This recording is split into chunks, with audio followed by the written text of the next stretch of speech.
Good morning, good afternoon, good evening, whenever you may be watching this recording.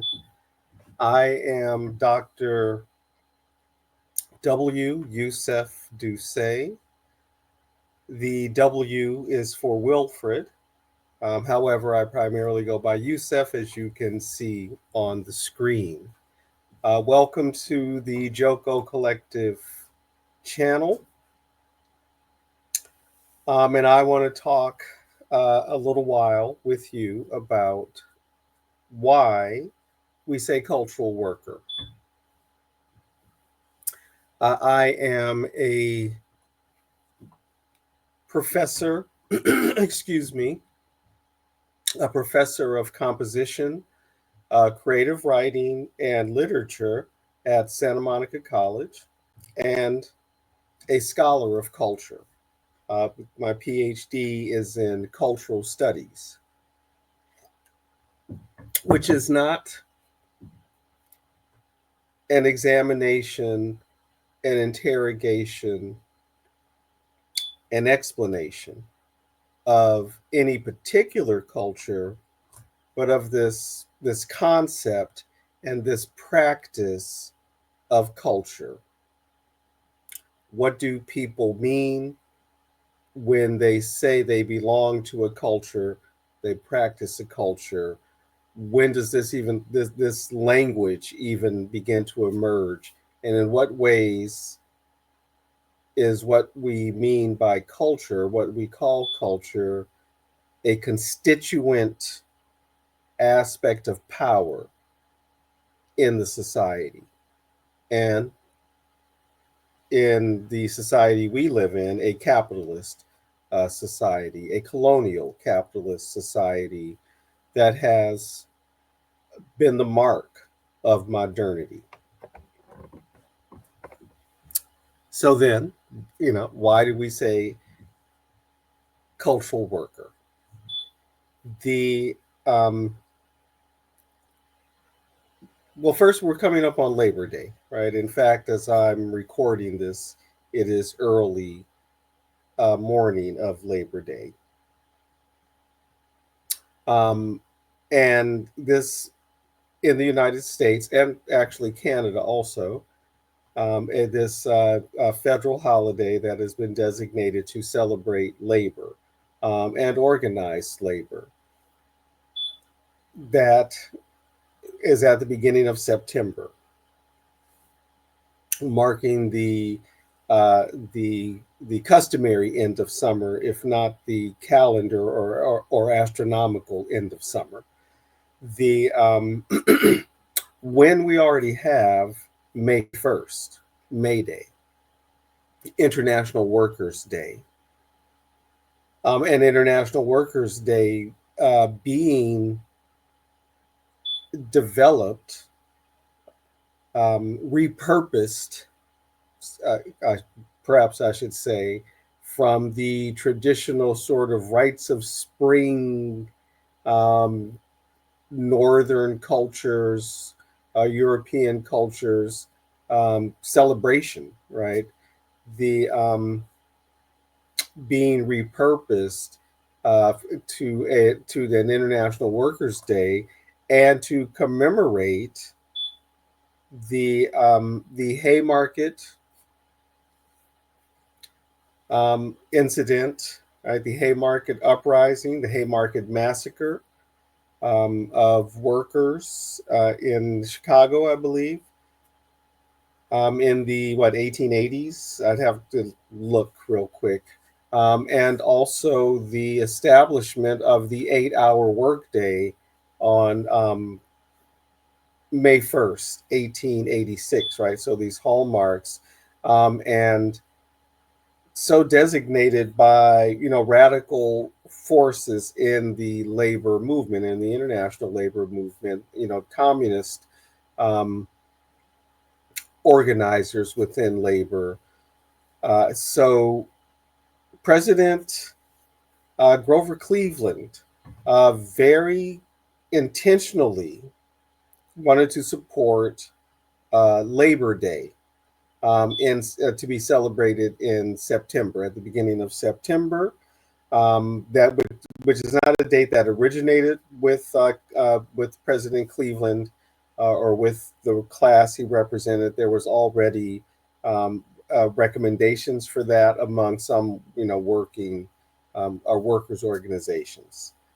But for President Cleveland, it was important to tip the scales in favor of the September date to create Labor Day as a counter to the May 1st um, International Workers Day, which so intentionally commemorated the Haymarket massacre and the accomplishments of organized labor. So here we are at Labor Day, and I thought, therefore, I would talk about a particular type of worker, the type of worker I am, a cultural worker, and why we use that language, cultural worker. Um,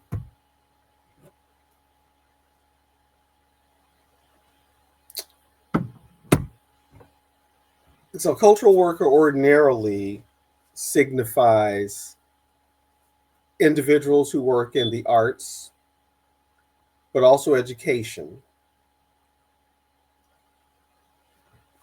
Those who work with ideas, really. So that can also encompass um, columnists, journalists, in a very particular type of way. But what the things that we often think of as the cultural industries, and again, what has to be added to that is are the technical workers that are so critical to the culture industries. Um, those industries that produce the materials that artists use. Um, in some cases, they are directly cultural workers as such, but they are critical to cultural workers to be able to accomplish, right, their work. And certainly within the culture industries, these technicians are indispensable in the film studios, on the stages for live theater, the various kinds of set designers and set builders, the technicians who work in the music studios, etc. And even as all of that is being challenged and changed through AI, nonetheless, right, there are those workers, right? The information technology workers, right? That are a critical part of the culture industries and the area of education, because again, cultural workers, generally signifying those working in the arts, the performing arts, the fine arts, in some ways, the plastic arts, if I can use that language, but also educators, right? Educators and those that we ordinarily identify as intellectuals. The those areas of society that do the ideological work of the society. The I believe I'm going to get his name right. Louis. No, let's see. Louis Althusser. That's who I'm trying to remember. Louis Althusser. Let's see if that can change anything. No, I was trying to see actually, folks, if I could put his name, but for some reason, nope. Oh, no, no, no. I didn't want to do that. Sorry, let's get that out of there. Okay, there we go. The Louis Althusser, who introduces this idea of the ideological state apparatus, right? The those institutions of the state, like the public schools, the public museums, and those that aren't public in that they are state run and state funded, but those private institutions that are both partners and supplements to the state institutions of culture, right? These ideological institutions, schools, museums, public museums, private museums, libraries, public libraries, private libraries. So that's often attached to educational institutions. So the schools, pre-K, K through 12, the colleges and universities, public, private, the museum networks, again, public museums, private museums, both in what we might think of as the more formal or fine arts, high arts, whatever we want to mean by that, and everything that implies in terms of a type of class consciousness associated with the arts, and how they are consumed, and who's doing the consuming. The And then of course the popular, right, the popular culture, the popular arts, all of them engaged in forms of ideological work, the ideological reproduction of the society, or challenge, right, or challenge to that, um, and typically often intentional challenge or break or attempts at iconoclasm, etc. Through these cultural means, through these signifying means, these constructions of meaning, that again socially reproduce workers and society. So one of those important institutions that are part of the social reproduction of the society, the family, right? And so here, the role of the caretaker, primarily women, right? Primarily mothers, grandmothers, perhaps, sisters, perhaps, often, right? Not exclusively, but often. But the primary caretaker, um, and again, primarily women, social socially reproducing and literally reproducing, and then socially reproducing labor, right? Reproducing the next generations of workers, and then the various um, ideological institutions like school, church, the workplace, then also, reproduce the worker, right? As um, reproduce the class, the various forms of class consciousness, class unconsciousness, even in a way, right? Or the sort of the acceptation, the acceptance of class position, as it were. The And then the cultural being implied in that, really at every level of society.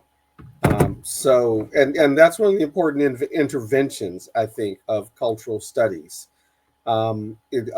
Taking the classic if I can use that language, Marxist conceptualization of the base, right? The economic base of society, the structures of power rooted in that base, and then the superstructure on top of that, reproducing the ideas of the structure, um,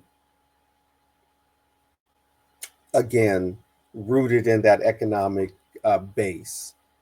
But that, and then the cultural is part of the superstructural. But the intervention that points out that the cultural, the signifying, the semiotic is already implied at the base.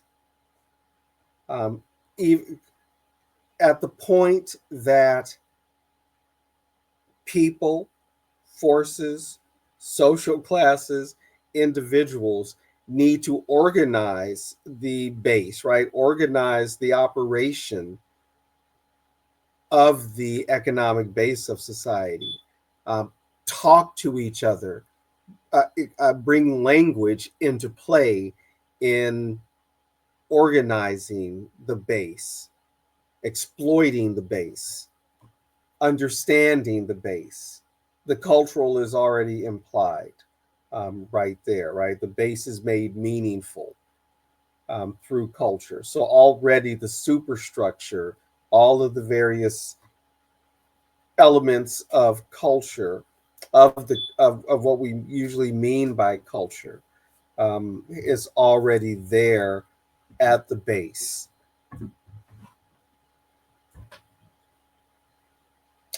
And constitutive of the structure on the base. And so, just as much as a mother or an older sister are critical to the social reproduction of the society, to the fundamental reproduction of life, and then the social reproduction of workers, citizens, patriots, etc., and the father, the partner, other members of the family are not absent in this reproduction, and indeed, there's a reciprocal kind of reproduction going on as childness helps constitute, motherhood, right? Motherness, fatherhood, etc. So, ordinarily, we talk about the folks in these industries primarily as artists, and that takes on a particular type of meaning in the society in which we live. The cultural worker puts the emphasis on the work, and that artists, the various technical workers, educators, uh, intellectuals, another commonly used term, are workers, and our sector of the working classes. And there are important conversations about the diversity of the working class, right? The internal contradictions within the working class, and maybe again, better terms are maybe working classes. And certainly, some workers are better compensated than other workers. We've got these new categories of knowledge workers, for example. But again, knowledge workers, it's really another way of saying cultural workers.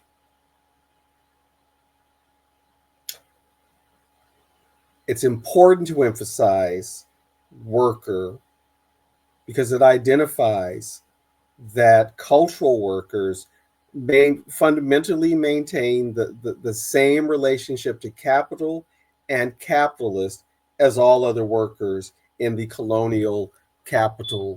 capitalist global system. And then the colonial part also, colonized cultural workers face that other imposition, right? The the attempts to erase the cultures from which they emerge, right? The captive cultures, as it were. And it is traditionally a revolutionary identification asserted by artists, scientists, in what is ordinarily in bourgeois society called collectively called intellectuals, and this would include educators again and journalists. Um, it's a revolutionary identification and challenges many of the notions of the individualized artist, um, the special auteur that is quite compatible with bourgeois notions of individual liberty and self-expression in the the modern West, the late modern West. Um, the West being a concept rather than an actual direction or real region on this spherical planet. Cultural worker, therefore, always implies the collective character of the work as opposed to that individualistic artist, um, that we are encouraged to become accustomed to through the discourses of the society, again, that are part of that social reproduction of the ideas of the society, of the ideology of the society. So actually I'd like to share with you some of the some comments from a cultural worker, a self-identified cultural worker, um, an artist, a poet, a journalist, a musician, a screenwriter. Many of the things that this individual has done. Erickson Acosta of the Philippines. And this is a quotation from him with his image on the screen. Well, the easiest way to answer this question is by saying that I am a cultural worker. That brings together all of the elements contained within the fields of art and literature. A cultural worker is also an artist, but when you call yourself a cultural worker, you imply that you're connected to a political organization and consequently situate your work directly within the field of political struggle. So again, right, this is a statement of the revolutionary identification, self-identification that comes along with identifying as a cultural worker, which does not preclude identifying oneself as an artist, a poet, a musician, etc. These are all just various aspects of the cultural work that is necessary. And not only necessary for those engaged in the work to change the world, to make it more humane, but are part of the necessary features of the culture industries that are held together by these cultural workers, though they may not use that language often. But then who knows what language is being used in the organized labor within the culture industries and organized labor within the culture industries is really important. And one of the last areas in the United States, anyway, of really strong union, um, I believe. More from Erickson.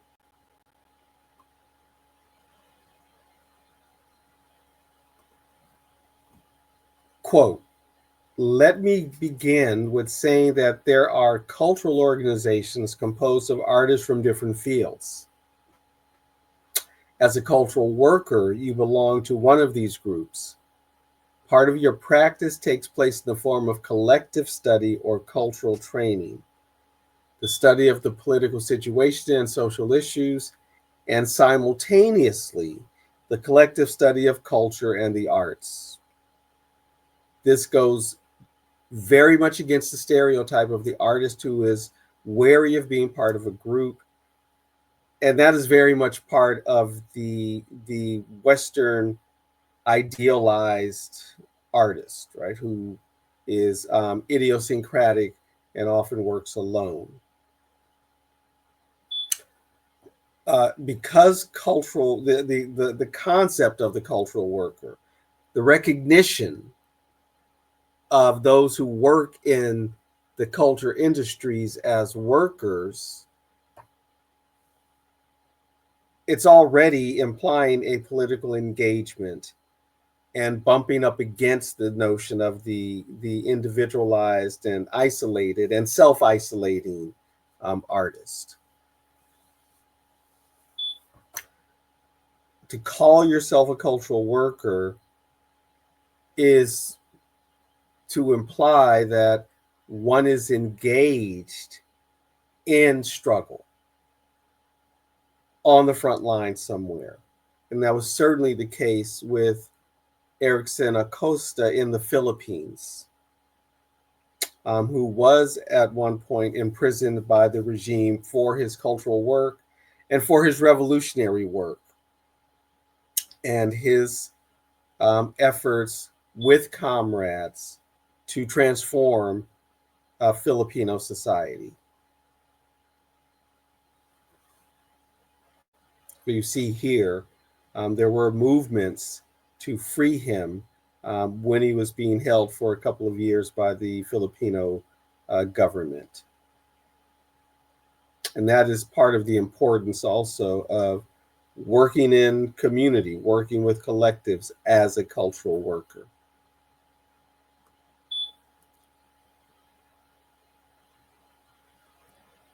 There is a price to pay often, and Erickson Acosta paid that highest price. Just a couple of years ago, at the hands of the Filipino army, and he was doing work at the time. This is the role of the cultural worker. So it really is a rejection of the notion, again, of that idiosyncratic, individualistic, and individualized artist who is somehow different from others, living with, maybe living in society, but still apart from society, or choosing to live apart from society. Rather, when we call ourselves cultural workers, we are really asserting that we are working in community and we are working for a collective end. This, the quotations from Erickson came from an interview that he did several years back for BAK Online, Basis for Art and Knowledge, Basis for Activist Knowing. interviewed by the artist Jonas Stahl, and originally published in the New World, the first New World Academy Reader, which was edited by Jonas Stahl, who is an artist. Edited by Jonas Stahl in dialogue with Jose Maria Sison. It published in 2013. That is the New World Academy Reader, and the first one, first edition.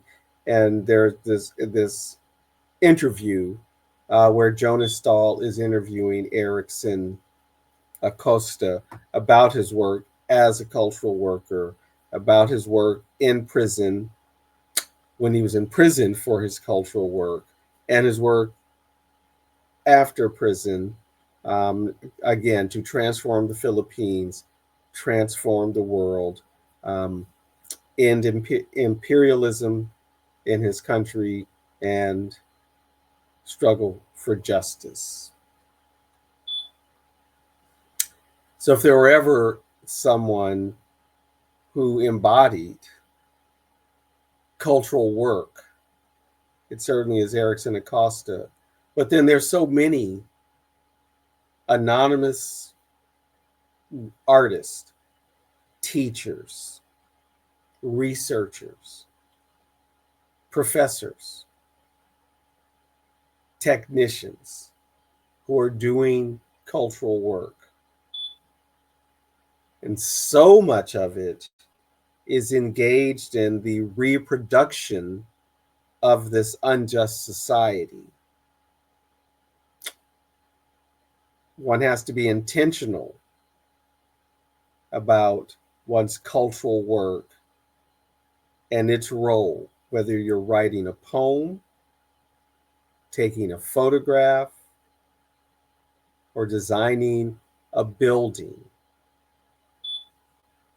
How is it going to serve the people? How is it going to serve a more just, not just future, but a more just present in society and in the new society we're hoping to create? So that's all for tonight. A little talk about being a cultural worker and why we say cultural worker. And it seemed appropriate to talk about doing cultural work on Labor Day, because cultural work is work, and cultural workers are just that, workers. Thank you for your attention. I hope you found this interesting. Please do the things that we need you to do. Subscribe to our channel if this is new to you, and we hope you like it. We are the Joko Collective, trying to bring some critical commentary, critical analysis, and critical conversation to this moment in history as we are looking to create the world that we want, a more just and humane world. So please subscribe. Like this video, help us out on our algorithm. Like this video and share it with somebody so they can subscribe. So, and thank you again. I'm Dr. W. Youssef Doucet, a poet, a professor of composition, creative writing, and literature,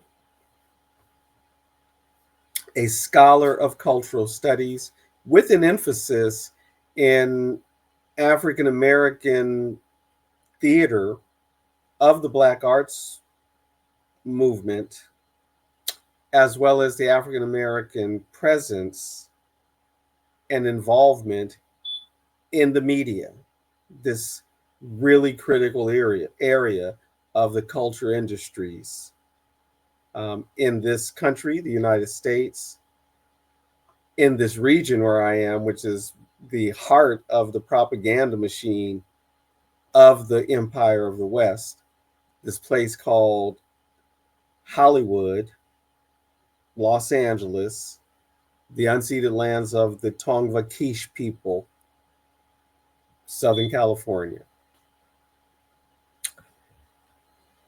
So I'm already talking longer than I expected to talk. Thank you for your attention. We will be back with another conversation on Thursday coming up, and I will be back with another one of these videos talking about something. I'm still thinking about that humanities talk that I promised in the last video. So we'll see if that comes up or when it's going to come up, because I think I have another idea um, to talk about next before getting to the humanities. Anyway, once again, I'm stretching it out. So I'm going to say good night, good morning, good afternoon, goodbye. And I'll end the way I often end, with a quote from Bob Marley. Revelation reveals the truth. It takes a revolution to make a solution. We'll see you soon, folks.